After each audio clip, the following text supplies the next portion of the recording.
Hi guys, welcome back to the UK and Ireland tour. My name is Chris, aka Big Will, and today we potentially have two Europa League games for you, but we have got a job application in at a club in Scotland at the moment. There's a potential that I might apply for one in Ireland as well, but at the moment we have gone for a job in Scotland. So we could have two Europa League games today, or we could have one and then a confirmation that we could be signing on for a new club. So we'll see how things go and we'll just move on from there. So we kick off today with an away game against AEK Athens, and then we'll see what happens for the second part of the episode. I'm really looking forward to getting into this game, to be honest. It's going to be a tough one, but I think we're definitely capable of it. We finally lost a domestic game, by the way. It was on penalty kicks in the SPFL Trust quarterfinal. It was a game we shouldn't have lost. We completely demolished the team we played against, but it finished one apiece. We just couldn't convert our chances. Their goalkeeper had an unbelievable game, and that was that. So we're out of that cup. There is still an option for a quadruple in terms of domestic football, but again, from our point of view, we are looking to move on. So, key thing is we've set things up for success at this football club, and that is a definite. And hopefully, we can go out there today and continue our reasonable Europa League campaign. The fact that we've won in this group stage against Sofia last time out, it's phenomenal. Let's see if we can continue it, like I say, against the Greek side, AEK Athens. Pretty much a full strength starting 11 for this game. We've had again 3 games in 5 days. Casanova's really struggling for fitness, so he cannot start today. I don't know what's going on there. Luke Grant, I mean, he's struggling for fitness as well. Norton Cuffy struggling for fitness. Um, we really are running short on players in certain positions at the moment. It's been a very tough run for us in relation to fixture congestion. So Grant will have to come in at right back. It's not ideal in a game as important as this, but we'll see how things go. We can but hope that we can get a result today. And I recognise one or two names in that AEK Athens side. Ezekiel Ponce is there, Eliasson and Szymanski, Mukudi. Recognise a few names, like I say, and a couple of players on the bench as well. There or thereabouts. Recognise one or two names as well. So it's going to be a tough one. But, what have we got to lose? We go out there, play our game, and hopefully we can come away with something from it. AEK Athens not having the best of campaigns themselves. Likewise, Selja, who we potentially might end up playing next, depending on job prospects. But we're going to have to go some to get a good result here. And Levi Garcia there with a strike from a free kick in the opening minutes for AEK Athens. And it's a good save from Ifanye. And Eliasson with a corner toward that near post. We do manage to get it partially clear, but not fully. And Zine has scored. And 7 minutes gone, we find ourselves a goal down away from home. It's not ideal. And there wasn't really an awful lot we could do. But we are looking very average here. AEK Athens dominating matters so far. And we really need to pick things up. Obviously, things will be a little bit topsy-turvy after that loss on penalties. It's a bit of a shock to the system, and it's against the team that we should have beat. But that's a great ball over the top, and Ogwuru is in, and he's put it wide. He actually finally scored a goal again, by the way, in a league game, in a 6-0 win over Institute. So at least he's back to some form of scoring waves, and they've just hit the woodwork there. Bit of a flash in the pan highlight. It's cleared away, but they continue to build pressure on us, and we're not looking particularly comfortable at the moment in this game. And I mean, Oguru's chance there, he has to be hitting the target. Owen here with a delivery from the corner toward that far post. And Rawdon, what a header from Damien Rawdon. We find ourselves level, very much against the run of play, but my word, are we going to take it? It's a brilliant, powerful header from the centre back.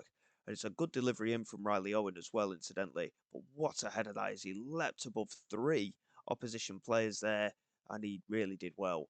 And we are back in this game. And possession-wise, we've had none of it. Chance-wise, not too bad, but we've had half the number of chances of AEK Athens, so we're really going to have to knuckle down in the second half and try and build. But fitness, again, is becoming a factor, especially in that right-back position, because Norton Cuffy and Casanova are both not fit either. And they've somehow managed to win that ahead of our defenders and Edemilson Fernandez now. Back to Szymanski, and now Garcia into Zine again. And Zine, that's a great save from Ifanye. I thought it may have been offside there, but nothing given. And now it's out for a corner. I think we're going to have to make the change at half time. Grant is shattered. And that's a great save again from Ifanye. And we're just about holding on to this 1-1 at the moment as we approach half time. Can we get this one clear as well? Fernandez with the delivery. It's good headed clearance, but again, we can't get it completely away. And Pons out to Cielis, and that's a bad tackle from Breckin. Well, I thought it was a bad tackle from Breckin. He's won possession, and there was no foul given. And now it's Taylor. He's got support, but he was offside. That is a very poor offside from our point of view. It's 1-1 at half time. We shouldn't be in this game. Looking at these match stats, we should not be in this game, but we're holding on. And we're going to have to pick it up a little bit, I think. But the fact that we're still in this game does speak volumes, and it does give us an opportunity. Even for a point, if we can somehow get a point from this game, it's a good result. And the keeper for AEK Athens launched it out, and Zine again easily winning that header. And it's a bit of a pinball show right now, and we can't really get the ball on the deck and try and get control. And that's shocking from Ryan. And Taylor's had to go in and make the challenge. And Ryan has just given Zine the ball in our penalty area. Taylor had to make the tackle, and a penalty's been given. That's down to Ryan. I mean, it'll affect Taylor's match rating, but that is Ryan's fault. And it's Garcia with the penalty. And if Fanny just catches it, that's a great, very, well, I say it's a great save. He just stood there, didn't he? But it's a great bit of composure from the keeper to actually commit to doing that. And we somehow stay level. It's annoying that he didn't save any penalties in that shootout in the SPFL Cup, though, I must admit. Here's Cielis looking forward for Ponce. Ron wins the header, and now Poku needs a little bit of support, finds Breckin. And now Grant. Oh, yeah, we never took him off, did we? He's lasted an extra quarter of an hour so far. Marvin Taylor into the penalty area, gets the shot away, and somehow the keeper saves it. It's a shocking finish, really, from Taylor. And we should be ahead from that opportunity. Match momentum swings again. Owen plays it in toward that far post. It's cleared away. Zine to Makudi. It's come out to Taylor on the half volley, and the keeper catches it well. And we'll just pause there for a moment and take a breather and just have a think about what we're going to do next. Fapetu can come on for Taylor, who has, again, had a poor game. He is really struggling to really control his place in the side at the minute. Norton Cuffy will bring on for Luke Grant as well. Kane Ryan has been poor. He's made a few mistakes recently, but we'll leave him on for now. And in relation to the strikers, I mean, Elliot Walker's done nothing all game. So we'll take him off for Kyle Hudlin and give us that extra option in terms of the way in which we attack. Right midfield, again, not really too many options for us in there. We'll leave it at that for now, I think. And we'll see what we can do. Hudlin, big danger in the air. He got the winner, of course, in yesterday's episode against CSKA Sofia. Can he do the same today? What a result this could be for us, though. We have very much grown in the game. Possession-wise, we've not had a lot of it, but we're certainly playing well. Here's Norton Cuffy into Hudlin. He just needs to hold it up a bit. Norton Cuffy now into Poku. Back to Norton Cuffy. He's lost out to Ponce, and he didn't really ever have proper control of that ball on that right-hand side. And Eliasson now. Back to that guy. And now Fernandez. Lays it all the way back to their goalkeeper. And they're just going to try and rebuild again from the back. And the keeper's holding on to possession quite a bit amount of time there. But his pass, luckily for them, is accurate. And now Garcia coming down the right-hand side for Athens. Tries to play it in. It's come to Katsaris. Can we get the challenge in? It's not looking likely, is it? And it's fallen so easily for Ezekiel Ponce. And we're now behind again. And considering we've grown in the game, think it's a little bit harsh. Yes, overall they very much deserve to win this game, but I think it's a little bit harsh. I'm going to demand a bit more from the team. Can we find a way of getting back in it? We'll just pause for a moment, and we'll get more on for Breckin. I mean, there's been so many poor performances again. It's just how it ends up, isn't it? I suppose. Riley Owen can come off. Sorry for Danny Rogg. That'll be the 5 substitutions done. Rogg's got a lot of pace. Can he find a way of getting round on that left-hand side? It's not looking likely. And Katsaris with the throw for AEK Athens here. We've been unlucky today, I think. They have edged it for sure, but I think we could have potentially held out for a point. But obviously, in relation to the penalty as well, it was saved by Fanya. He's had a very good game, our keeper today, but we're unlucky, I think. Could we have Did we deserve anything? Probably not. Could we have got a draw? Yes, I think we could. But again, too many poor performances. Poku did absolutely nothing on that right hand side. A lot of 6.4 ratings in there as well. Ifanya did very, very well. It is what it is. And again, we weren't expecting anything from our European campaign. But draws get you money as well as the victories. So it's a shame that we couldn't hold out. We're still within touching distance, but I don't think there'll be much more happening from there. Well, obviously there's a lot going on. Potential for a job offer, of course, and a potential for a second leg. We'll see how things go in the meantime, so bear with me, and we'll be back for the second half of the episode.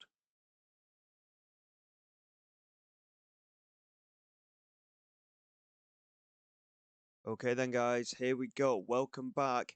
We are not going to be doing the second European game by the looks of things.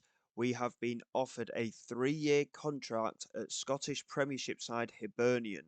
They're currently sat ninth in the league. Their form has been a little bit sketchy, but they're offering us a lot more money, £1,000 a week more than what we were on at Crusaders. Transfer budget is relatively okay, I suppose, in the context of the league that they're in. It's not a lot of money. Wage budget is a lot in comparison to what we're used to, but again, in the context of the league, it's probably not too much. And in terms of an overall side of things, we will have a look at the club very, very soon. They want us to avoid relegation from the Premiership. Obviously, the poor start to the season has tempered their expectations a little bit. Reached the latter stages of the Scottish Cup and at least the knockout stages of the Viaplay Cup as well. And they want us to work toward qualifying for the Europa League in the coming seasons as well. I think it's a very conservative achievement set, to be honest, from the Hibernian board, but it is something that we can definitely work with. I wanted to bring more of my staff over from Crusader. It is going to be something that I'm going to be looking at doing, but we'll see how we get on. One or two will be joining me straight away. Others will have to go in for, and we'll see what happens from there. We'll kick off negotiations. I'll try and pick up a little bit more money. Obviously, we've got a very good record in terms of winning trophies. Oh, they've accepted the terms. £3,000 a week we've gone to. And this is a huge step up for us in terms of club reputation. But of course, in terms of general side of things, we are going to be changing around a little bit here. And there we have it. We have officially been hired as the new Hibernian boss. In a move which is sure to spark plenty of heated debate, we have left Crusaders, who, of course, we were in Europe with, don't get me wrong, but in terms of quality of the club, joining Hibernian is a step up. Um, Obviously, it's gone over one or two bits and pieces here. We won the Premier League in Northern Ireland with Crusaders. Um, they want immediate success here at Easter Road. They've really struggled in the past to really get any consistency at the football club. That is what we're going to strive for here. Darren Ferguson was considered the favourite for the job, but after we put in our application, they acted very, very quickly. We've also brought Alan Fettis to join the backroom team here, and I also wanted to bring my assistant manager Liam Boyce as well. So I'm not too sure why that's not gone through here either. But Alan Fettis has arrived here, and he will be our goalkeeping coach. Currently sat in ninth place in the league. They've won two, lost one, and drawn two of their last 5 games. So again, that consistency does need sorting. So we'll just have a quick flick through what we've got here, and then coming for tomorrow's episode, we'll have a proper look at the club, and then we can go from there. The first game is in a week's time in game, and we do have an opportunity of winning that game as well. We're against St Mirren, I believe. Overall financial status of the club isn't very good. The fact that they're not playing in Europe, of course, is a massive catchment for Scottish football. They we need to push on. We need a European qualification of some description, and we need to find a way of winning games on a regular basis. We've done well with our previous two clubs. It's a case of doing the same here. They've got great training facilities, great youth facilities, and excellent youth recruitment. That is something that we can definitely work with here, especially where the youth academy is concerned. Um, they won the Fireplay Cup in 2023, so that's a nice little pickup for them.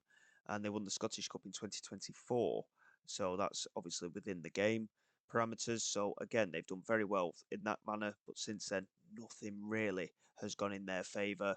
And in terms of the actual Scottish Premier League, they haven't won it since 1952. So for us to conquer Scotland and win the league with Hibernian is going to take something that hasn't happened in nearly, 75 years? Probably a little bit more now. I'm not too sure what year we're in. But massive targets to be achieved. Obviously, our favourite formation so far has been a 4-4-2. That's what it's set up with here, in terms of just having a look and see what exactly they've got. And we'll go into squad details, of course, in tomorrow's episode, like I say. But that is a standard setup. I'm looking at the makeup of the squad. I recognise the two centre backs and the two central midfielders. Not too sure about the striker though, so that again is something we'll have to have a look into and see exactly what the makeup of the squad is. So they want us to make the most of set pieces, work within the wage budget, minimum of 2-year contracts for first team players, apart from if they're over the age of 32 or 34. Fair enough, that tends to be how we work things anyway. Reach the latter stage of the Scottish Cup, avoid relegation from the Premiership, reach the knockout phase of the Fireplay Cup as well, and work towards qualifying for the Europa League.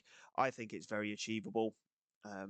Yes, it'll be tough. There are some very good players in the Scottish Premier League. I have been scouting the Premier League from Northern Ireland a few times as well. There's some top quality in this league. Obviously, with Celtic and Rangers in this league as well, we've got a lot to deal with coming up against sides like that. But they want us to maintain a higher reputation than our rivals' Hearts as well. That's within the supporter culture. And again, avoid relegation from the Premiership, which again, I don't think will be a problem. So we'll keep everything as is here. Schedule a press conference to meet the media. That is fine. I don't normally do that in truth, but I think for this scenario, we will do that. So there we go. We have our new football club, and we will take stock of exactly what we have at this club. Tactically, we'll have a look into things as well, and we'll also have our first game in charge against St Mirren. So until next time, guys, thank you very much for your support. Please like, subscribe to the channel. It is all greatly appreciated. I will see you all next time. This is Big Will, signing away.